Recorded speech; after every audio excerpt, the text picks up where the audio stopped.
Buku Tak pertama ingat. yang saya beli ialah Wang Emas. I fall in love with this book. This buku ni banyak mengajar saya tentang cara-cara menyimpan emas, elok-beloknya, salah silapnya. Banyak. Buku daripada Encik Muhammad Zulkifli Syafiq ini memang terbaik. Lepas saya dah baca buku tu, saya dah more confidence kan.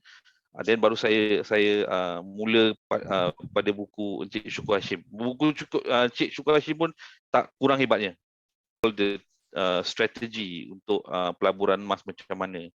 Bagi mereka yang nak tahu sikit tentang harga emas, baca carta and all that, analysis technical harga emas, it's a good starting point.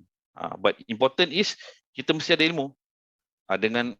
Dengan ilmu itu dapat kita mengelakkan kesalahan atau kesilapan merugikan.